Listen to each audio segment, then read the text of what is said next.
공식이라 이렇게 제가 했습니다. 제목이 너무 과한 거 아닌가 하는 생각이 들어요.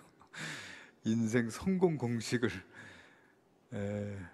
우리 인생이라고 하는 것이 참으로 복잡한 것이고, 그리고 또 우리가 인생을 살아가는 가운데서 또 뜻하지 않은 많은 사건과 사고가 벌어지는 법인데, 성공을 말할 수 있겠나? 또 성공을 말하려면은 성공이 무엇인가에 대한 정의가 먼저 있어야 될 것 같기도 하고요.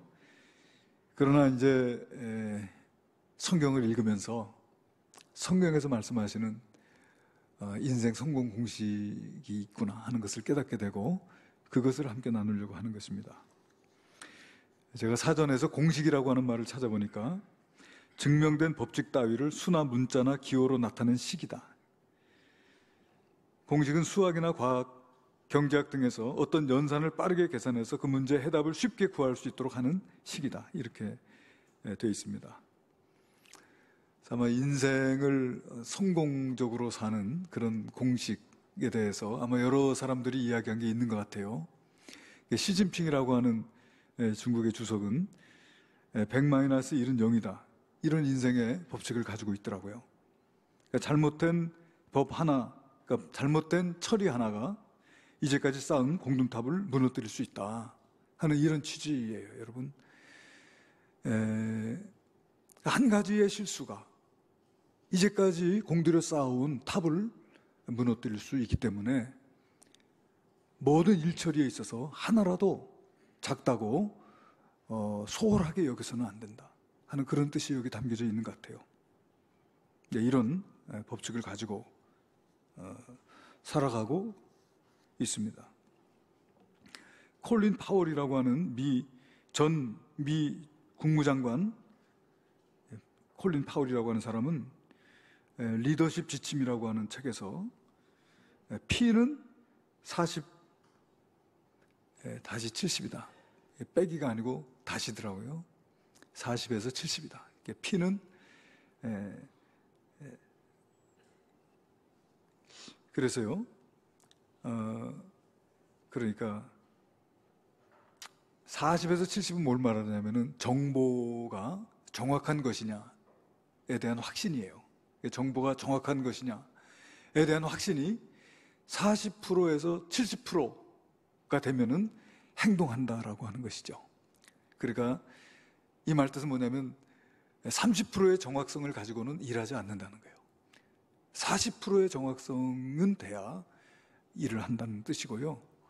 그렇다고 해서 그 정보의 정확성이 80%, 90%가 될 때까지 기다리지는 않는다. 그런 뜻이라고 해요. 그래서 정보를 접했을 때 그 정확도가 40에서 70% 정도면 자기는 움직인다는 것이죠. 그런 원칙을 가지고 살아간다 그래요. 여러분, 아인슈타인이라고 하는 사람이 A는 X 플러스 Y 플러스 Z다. 이런 인생 성공 법칙의 식을 만들었습니다. A는 인생의 성공을 A라고 했을 때 X는 일이다. Y는 놀이다. Z는 침묵이다. 이런 말을 합니다. 인생의 성공 법칙은 첫 번째 일에 있어 성공하는 것을 말하는 것이죠. 아인슈타인 본인도 일에 있어서는 누구보다도 성공한 사람이다. 그리고 놀이는 단순한 여가를 말하지 않고 아주 적극적인 쉼을 말하는 거예요. 그러니까 우리는 일은 굉장히 중요하게 생각하지만은 쉼은 별로 중요하게 생각하지 않지 않습니까? 그런데 이 아인슈타인은 성공하기 위해서는 열심히 놀며 즐겨야 한다는 거예요. 그러니까 일을 열심히 하듯이 열심히 놀아야 된다. 이런 이야기를 합니다. 그리고 그 다음에 참 이상하게 침묵이라고 했어요. 근데 여기서 이제 침묵이라고 하는 것은 단순히 말을 하지 않는 것을 의미하는 것이 아니고 생각하라는 뜻이다. 단순히 또 생각만 하라는 뜻은 아니겠죠. 침묵이라고 하니까 생각하면서 말을 하는 거예요. 그러니까 열심히 일하고 열심히 놀고 그리고 생각하며 살아가라. 생각하며 말하라. 네, 이런 공책을 이야기한 분들이 있더라고요. 우리 인생에 성공의 법칙이 있을 수 있겠나? 뭔가 숫자만 갖다 대입하면 성공할 수 있는 그런 법칙이요.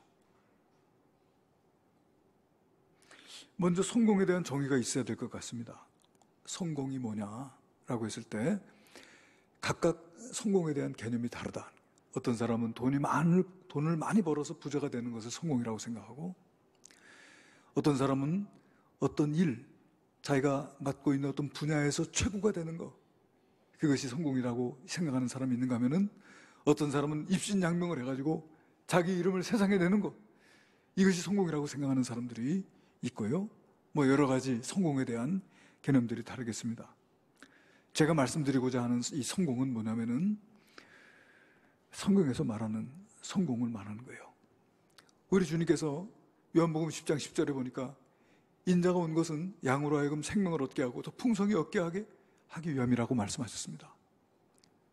제가 생각하는 성공은 뭐냐면은 우리 주님께서 우리에게 주시기 원하시는 그런 풍성한 생명을 누리는 삶이에요.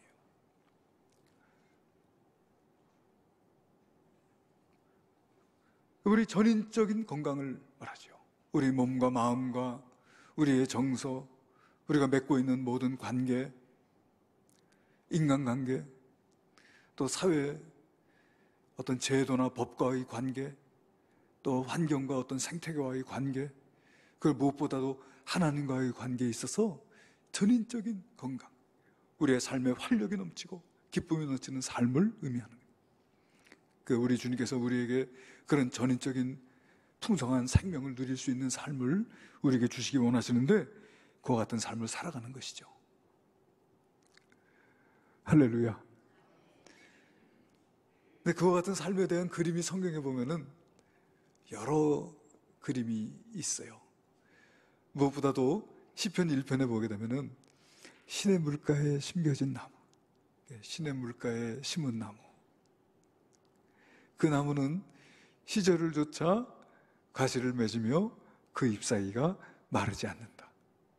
비가 오나 가무나, 날이 더우나 추우나, 항상 그죠? 그 수온으로부터 수분과 양분을 공급받으면서 요동함이 없는 삶을 살아가는 거예요. 또 마태복음 7장에 보면 우리 예수님께서 반석 위에 세운 집에 대한 이야기 하시잖아요. 반석 위에 세운 집이요, 바람이 불고 창수가 나도요 흔들리지 않습니다. 근데 모래 위에 세운 집은 바람 불고 창수가 날 때 무너져, 그 무너짐이 심하다 그랬고요. 그러니까 신의 물가에 심겨진 나무, 또 반석 위에 세운 집, 이런 그림이죠. 또 요한복음 15장 15절에 보면 우리 예수님께서 그래요. 나는 포도나무에 너희는 가지라. 그런 포도나무, 그 나무가 뿌리를 땅속에 깊이 내리고 아주 건강하게 자란 그 포도나무 줄기에 가지가 연결되어 있어요. 그래서 이 가지가 그 포도나무의 그 생명을 함께 누리고, 그리고 절로 가시를 맺는, 그죠? 그가 내 안에 내가 그 안에 거하면 사람이 열매를 많이 맺나니 나를 떠나서는 너희가 아무것도 할 수 없느니라. 주 안에서 그와 같은 복된 삶을 살아갈 수 있는 거예요. 그 포도나무의 그림이죠. 또 시편 23편에 보면은 여호와는 나의 목자시니 내가 부족함이 없으리로다. 그가 나를 푸른 풀밭에 누이시며 쉴만한 물가로 인도하신도다 그랬어요. 그래서 목자의 인도함을 받는 양, 목자의 품에 안겨 있는 양의 그런 그림이에요. 푸른 초장에서 풀을 뜯고 배부르고, 또 쉴만한 물가에서 물을 마시고 목을 축이고, 그리고 그곳에서 편히 누워 쉬는 양의 모습이요. 목자의 채취를 맡으면서 내 곁에 있는 목자를 느끼면서 살아가는 모습이에요. 그래서 양과 목자, 이 그림도 성경에서 말씀하고 계신 이 풍성한 생명을 보여주고 있는 하나의 그림이라고 할 수가 있습니다. 얼마나 복된지 몰라요. 또 시편 128편에 보면 여호와를 경외하며 그 길을 행하는 자마다 복이 있다 그랬어요. 하나님께서 여호와를 경외하며 그 길을 따라 행하는 자에게 복을 주시는데 생업에 복을 주세요. 그 손이 수고한 대로 먹을 것이라. 또 가정에 복을 주세요. 가정, 그 안방에 있는 아내는 결실한 포도나무 같으며 그 식탁에 둘러앉아 있는 자식들은 어린 감람나무 같으리로다. 가정에 복을 주세요. 또 영적에 복을 주세요. 뭐라고 했습니까? 여호와께서 시온에서 내게 복을 주실지어다. 너는 평생에 예루살렘의 번영을 보며 내 자식의 자식을 볼지어다.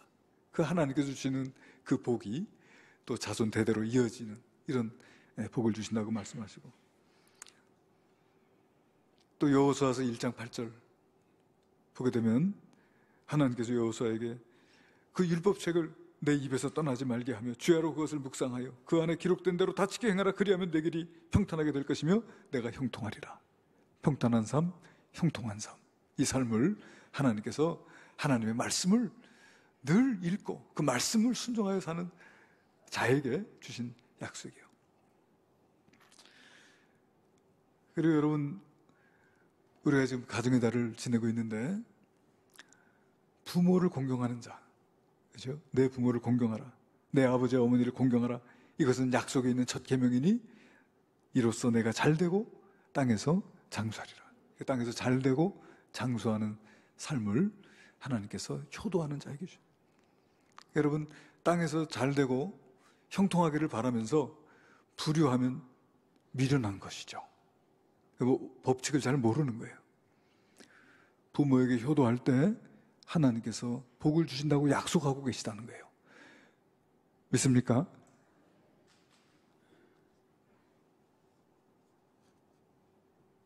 우리가 오늘 봉독한 말씀에 보면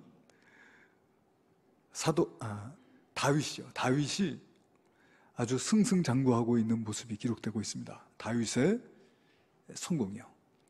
다윗은 이스라엘 통일 왕국의 왕이 되었고요. 그리고 통일 왕국을 이룬 뒤에 놀라운 승리를 거두고 있어요. 오늘 보니까 1절에 블레셋 사람들을 쳐서 항복을 받고 그랬어요. 이 블레셋과 이스라엘은 이 팔레스틴을 사이에 두고 서로 충돌을 할 수밖에 없는 그런 족속이었습니다. 블레셋은 해양으로부터 팔레스틴에 정착하게 돼서 해안을 중심으로 그 세력을 이 팔레스틴 내부로 확산시켜 가려고 했고요. 이스라엘은 요단강을 건너서 이제 그 팔레스틴 땅에 정착하기 위해서 들어간 거 아니에요. 그러니까 이 두 민족이 서로 늘 충돌하고 부딪힙니다. 그런데다가 이 블레셋은 이스라엘보다 철기 문화가 빨리 들어왔어요. 철을 가공하고 철로 무기를 만들고 하는 기술이 이스라엘보다 더 뛰어났다 이 말입니다. 그러니까 이스라엘이 블레셋에게 늘 괴롭힘을 당했어요. 그런데 다윗이 블레셋을 물리쳤습니다. 항복을 받아냈다. 그리고 이어서 모압을 치고 모압 사람이 다윗의 종이 되고 조공을 바치고, 또 소바 사람 하다데셀이 유브라데 강가에서 자기 세력을 펴고자 하며 다윗이 그를 쳐서 하맛까지 이르고, 다윗이 그에게서 병거 1000대와 기병 7000명, 보병 2만 명을 빼앗고, 다윗이 그 병거 100대의 말들만 남기고 그 외의 병거의 말은 다 발의 심줄을 끊었다. 또 다윗이 다메섹 아람 사람을 정복하고 그들이 다윗의 종이 되고 조공을 바치고, 6절에 보니까 뭐라고 했냐면 다윗이 어디로 가든지 여호와께서 이기게 하시니라. 할렐루야. 그러니까 다윗이 승승장구하는 삶을 살아가고 있는데, 다윗이 이와 같이 성공적인 삶을 살아갈 수 있는 근거가 그 앞에 기록되어져 있어요. 여러분, 역대상 18장 1절에 우리 한번 다 같이 보십시다. 그 후에 그랬지 않습니까? 그 후에 다윗이 승승장구하는 삶을 살아가는데, 그러면 그 전에 무슨 일이 있었나? 역대상 17장 말씀입니다. 역대상 17장은 하나님께서 다윗에게 언약을 주시는 내용과 그 언약을 받은 다윗이 하나님께 감사와 찬양을 드리는 내용으로 이루어져 있습니다. 1절부터 15절까지는 하나님께서 나단 선지자를 통해서 소위 다윗 언약을 주신 것이고, 그리고 16절서부터 끝절까지는 다윗이 하나님께 감사와 찬양을 드리고 있는 내용입니다. 근데 하나님께서 다윗에게 다윗 언약을 주시는데요, 참 그 언약이 얼마나 놀라운지 몰라요. 하나님께서는 다윗을 그 아버지의 양떼를 치는 그 목장에서 다윗을 드셔서 이스라엘의 주권자로 삼으셨어요. 높은 보좌에 앉혀주셨습니다. 이스라엘 통일 왕국의 왕이 되게 하셨어요. 그리고 하나님께서 내가 너의 이름을 존귀한 자의 이름 같게 하겠다. 존귀한 자의 이름같이 내 이름을 만들어 주겠다고 약속하시고, 내가 너를 위하여 왕조를 세우고 너의 대를 이어 내 아들로 하여금 왕이 되게 하고 그 왕조를 영원히 이르게 하겠다. 할렐루야. 영원히 이르게 하겠다. 여러분, 이스라엘이 분열이 되고 북왕국 이스라엘은 왕조가 9번 바뀌지만 남왕국 유다는 나라가 망할 때까지 왕조가 바뀌지 않고 다윗의 왕조가 이어지고 있습니다. 그것도 이 다윗 언약의 근거한 것이다. 이 다윗 언약은 이스라엘을 세우는 하나의 기둥과 같은 그런 역할을 감당하게 되는데, 나라가 바벨론에게 멸망을 당하고 70년의 포로 생활을 지낸 뒤에도 그들이 다시 예루살렘으로 돌아올 수 있었던 것은 바로 이 다윗 언약에 대한 믿음이 있었기 때문이에요. 하나님께서 다윗 왕조를 영원히 이루겠다고 하셨으니 다시 회복시켜 주실 것이라고 하는 그 기대와 소망을 가지고 그들이 다시 모이게 된 것입니다. 그와 같은 다윗 왕조에 대한 소망은 메시아 사상으로 이어지게 되었고요. 그래서 예수님이 이 땅에 오셨을 때 많은 사람들이 예수님이 메시아인 줄 알고 예수님을 다윗의 자손이라고 부른 거예요. 다윗의 자손 예수요. 하나님께서 다윗의 왕조를 영원까지 이르게 하겠다고 하시더니 바로 당신이 다윗의 왕조를 이을 왕으로 오신 분이십니까? 그런 뜻이죠. 다윗의 자손 예수요. 그리고 여러분, 이스라엘이 지구상에 없어졌다가 2차 세계대전 이후에 지금 팔레스틴 땅에 이스라엘이 다시 회복되게 된 것도 바로 이 다윗 언약에 대한 믿음이 있었기 때문에 가능한 일이다 하는 거예요. 이런 언약을 다윗에게 주셨어요. 다윗을 양을 치던 그 천한 목자의 삶에서 이스라엘의 주권자가 되게 하신 그 은혜만 해도 이루 말할 수 없는 은혜라 할 수 있겠거든. 하물며 하나님께서 그 왕조를 영원히 이루게 하겠다라고 하신 것입니다. 그 이야기를 들을 때 이 다윗이 나는 누구며 내 집안은 무엇이기에 하나님께서 나를 여기에 이르게 하셨나이까 하면서 하나님께 감사와 찬양을 드리는 거예요. 근데 하나님께서 왜 이렇게 다윗을 사랑하셨나? 이 다윗의 언약을 왜 다윗에게 주셨나? 저는 그 원인을 역대상 17장 1절에서 찾으려고 합니다. 우리 역대상 17장 1절 한번 같이 읽어봅시다. 역대상 17장 1절 다 같이 읽겠습니다. 시작. 다윗이 그의 궁전에 거주할 때에 다윗이 선지자 나단에게 이르되 나는 백양목 궁에 거주하거늘 여호와의 언약궤는 휘장 아래에 있도다. 여러분, 다윗이 하나님께서 자기에게 베푸신 그 은혜를 감사하는 거예요. 내가 누구냐? 우리 집안이 무엇이길래 이렇게 하나님께서 나를 사랑하셔서 나로 하여금 이스라엘의 주권자가 되게 하시고 예루살렘을 수도로 삼고 거기 다윗성을 짓고 거기에서 이스라엘을 통치할 수 있도록 인도해 주신 하나님, 이제 백항목 궁궐을 짓고서 그 궁궐 안에 거하면서 하나님의 은혜를 생각합니다. 하나님의 은혜를 생각해요. 하나님께 받은 은혜가 그렇게 큰데 나는 하나님께 무엇을 해드렸나? 이런 생각이 다윗의 마음속에 있는 거예요. 아니, 나는 백항목집에 사는데 왜 하나님은 지금도 휘장 가운데 있구나 하면서 그것을 안타깝게 생각하는 그 마음이요, 하나님께서 다윗의 그 마음을 기쁘게 받으신 줄로 믿습니다. 하나님은 천천만만의 우양의 기름을 기뻐하시는 분이 아니고 우리의 마음의 중심을 기뻐하시고 우리의 마음을 받으시는 하나님이신 줄로 믿으시기를 바랍니다.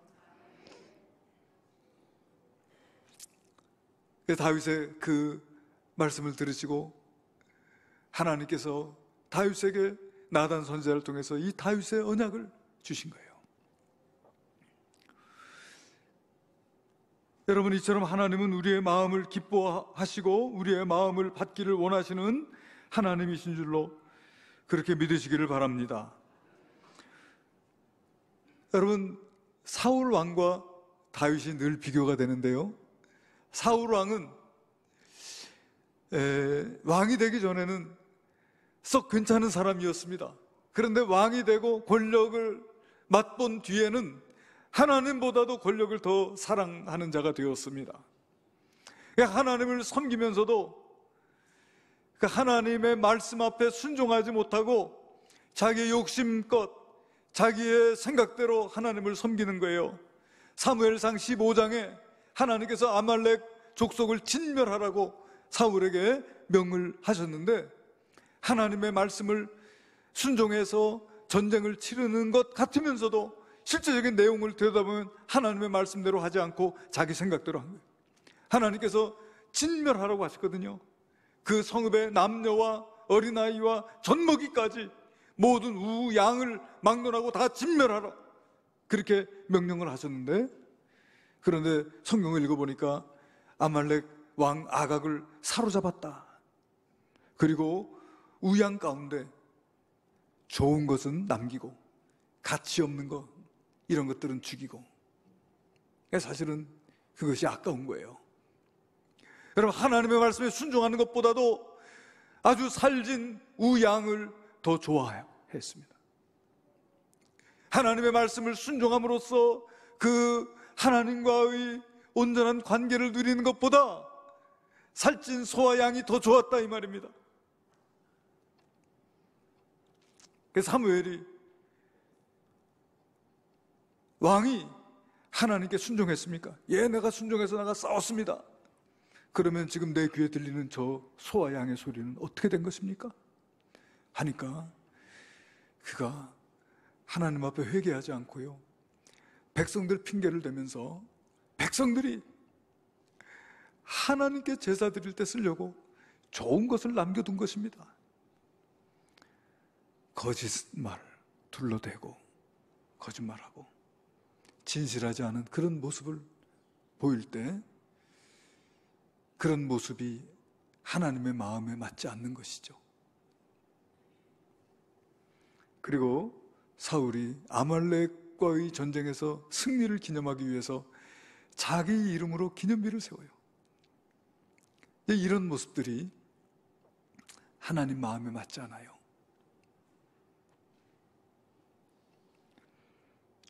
하나님께 순종하고 하나님을 존중히 여기면 하나님께서 다윗에게 하셨듯이 하늘의 은혜를 부어주실 텐데, 자기 욕심대로 행하면서 도리어 하나님께 버림당하고 있는 사울의 모습을 우리가 볼 수가 있어요. 그런데 오늘 우리가 읽은 말씀에서 보면은 다윗은요, 사울과 비교해 볼 때 이 승리가 하나님께서 주신 승리라는 것을 알았어요. 할렐루야. 오늘 우리가 읽은 말씀 6절에 한번 보십시다. 6절에 뒷부분에 보니까 그랬습니다. 다윗이 어디로 가든지 여호와께서 이기게 하시니라. 13절에 같이 한번 읽어봅시다. 13절에 시작. 다윗이 에돔에 수비대를 두매 에돔 사람이 다 다윗의 종이 되니라. 다윗이 어디로 가든지 여호와께서 이기게 하셨더라. 다윗은요, 이 승리가 하나님께서 주신 은혜인 것을 알았어요. 그러니까 하나님께 늘 감사하고요. 자기의 이름을 내는 자가 아니고 나에게 승리를 주신 하나님의 이름을 내는 그런 삶을 사는 것이죠.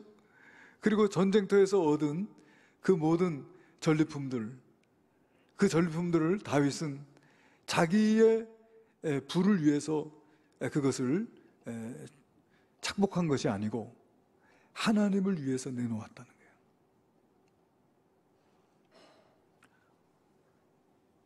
7절, 8절 말씀해 보니까 다윗이 하다네셀의 신하들이 가진 금방패를 빼앗아 예루살렘으로 가져오고 또 하다네셀의 성읍 디브앗과 군에서 심이 많은 놋을 빼앗았더니 솔로몬이 그것으로 놋대야와 기둥과 놋그릇들을 만들었더라.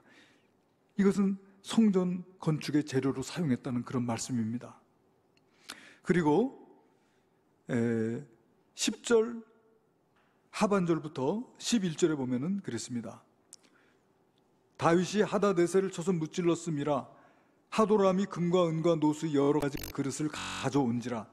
다윗이 그것도 여호와께 드리되 에돔과 모압과 암몬 자손과 블레셋 사람들과 아말렉 등 모든 이방 민족에게서 빼앗아 온 은금과 함께 드리니라 그랬습니다.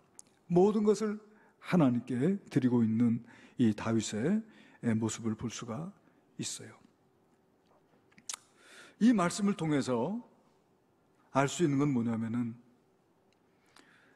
18장에 기록된 다윗의 이와 같은 승승장구의 비결은 하나님과의 관계에 있었습니다. 하나님과의 관계에 있어서의 샬롬이죠. 하나님과 샬롬. 이 샬롬은 평안이라고 하는 말인데 그냥 단순한 평안이라고 하는 뜻이 아니고요, 올바른 관계에서 오는 평안을 말하는 것입니다. 그래서 하나님과 다윗이, 하나님은 다윗에게 은혜를 베풀고 다윗은 그 은혜를 하나님께 감사하고, 그 감사하는 다윗을 하나님께서 더 큰 언약의 축복을 주시고, 그 언약의 축복을 받은 다윗은 한량없는 감사와 찬양을 주께 올려드리는 이런 하나님과 다윗과의 관계가 온전한 거예요. 샬롬이에요. 여러분, 제가 그런 비유를 여러 번 듭니다만은 지금 이 컵이 말이에요, 물이 담긴 채로 이 탁자 위에 있어요. 안정돼 보이잖아요, 그죠? 안정되어져 있어요. 마음이 편안합니다. 그러나 제가 이걸 여기다 한번 올려보겠습니다. 불안하죠? 이건 샬롬이 아니에요. 이건 불안합니다. 있어야 할 곳에 있어야 되는데 지금 있어야 할 곳에 있는 게 아니에요. 있어야 할 곳은 여기입니다. 있어야 할 곳에 있으니까 평안한 거예요. 그게 우리의 삶도 마찬가지예요. 하나님과 나 사이에 내가 있어야 할 곳에, 하나님께서 내게 줄로 정하여 준 그 구역 안에 내가 머물면서 거할 때, 그때 참다운 자유와 행복과 평안과 형통한 삶이 주어지게 되는 것이죠. 그래서 여러분, 우리 인생 성공 공식은 뭐냐면 하나님과의 샬롬입니다. 인생 성공 비결은 하나님과 나 사이에 온전한 관계에 있습니다. 믿습니까? 그 하나님과 샬롬을 이룰 때 우리의 삶은 참으로 이 땅에서 잘되고 형통한 삶이 이루어지게 될 것이라고 하는 것을 우리가 성경을 통해서 알 수 있어요. 여러분, 이와 같은 샬롬은 하나님을 존중히 여기는 삶에 있습니다. 사무엘상 2장 30절에 보니까 하나님께서 뭐라고 말씀하시냐면요, 나를 존중히 여기는 자를 내가 존중히 여기고 나를 멸시하는 자를 내가 경멸하리라. 한번 다 같이 한번 읽어보겠습니다. 나를 존중히 여기는 자를 내가 존중히 여기고 나를 멸시하는 자를 내가 경멸하리라. 하나님을 존중히 여기는 삶, 그 삶을 살 때 하나님께서 존중히 여겨주신다. 또 시편 91편 14절에 보니까 하나님께서 이렇게 말씀하세요. 하나님이 이르시되 그가 나를 사랑한즉 내가 그를 건지리라. 그가 내 이름을 한즉 내가 그를 높이리라. 그가 내게 간구하리니 내가 그에게 응답하리라. 그들이 환난 당할 때에 내가 그와 함께하여 그를 건지고 영화롭게 하리라. 내가 그를 장수하게 함으로 그를 만족하게 하며 나의 구원을 그에게 보이리라 하시도다. 여러분, 우리의 삶이 하나님과의 관계 속에서 샬롬을 이루므로 하나님께서 주시는 은혜와 평강이 우리들의 삶 속에 넘치게 되시기를 주님의 이름으로 축원합니다. 여러분, 젊어서는 나이를 더하기로 계산을 하다가 이제 나이가 들게 되면은 나이 계산을 빼기로 한다고 하죠. 여러분은 나이 계산을 더하기로 하고 계십니까? 빼기로 하고 계십니까? 저도 벌써 빼기로 바뀐 것 같습니다. 우리의 삶이 이처럼 유한하고 다시 주어질 수 있는 삶이 아닙니다. 그렇기 때문에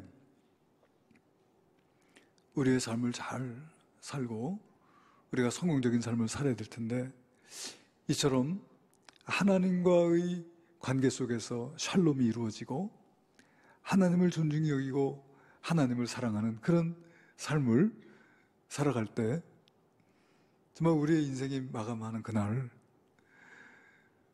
우리가 잘 살아왔노라고 그렇게 고백할 수 있지 않겠습니까? 사도 바울은 자기의 죽음을 바라보면서 내가 선한 싸움을 싸우고 나의 달려갈 길을 마치고 믿음을 지켰으니 이제 후로는 의의 면류관이 예비되었은즉 그날의 의로운 재판장이 내게 주실 것인데 내게만 아니라 주의 나타나심을 사모하는 모든 자에게 주실 것이다. 할렐루야. 그렇게 말씀하셨는데 정말 주님 주실 면류관을 소망하며 주님 주실 면류관을 바라보며 우리 주님의 부르심을 받을 수 있는 그런 성공적인 삶을 살아가는 저와 여러분이 되시기를 주님의 이름으로 축원합니다. 축원합니다. 기도하시겠습니다. 은혜로우신 아버지 하나님, 성경에서 말씀하고 있는 인생 성공 공식은 하나님과의 관계 속에서의 샬롬임을 깨닫게 됩니다.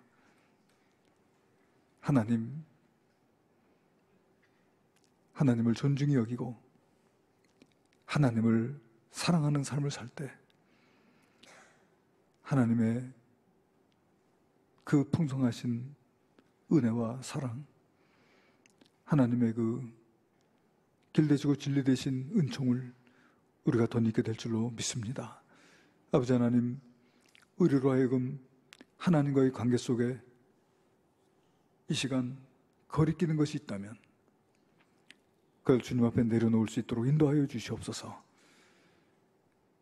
그것을 회개할 수 있도록 인도하여 주시옵소서. 하나님과 샬롬을 이루고 그리고 우리의 인생을 성공하는 복된 삶으로 나아갈 수 있도록 은혜 내려주시기를 간절히 바라고 나오며 귀하신 예수님의 이름으로 기도하옵나이다. 아멘.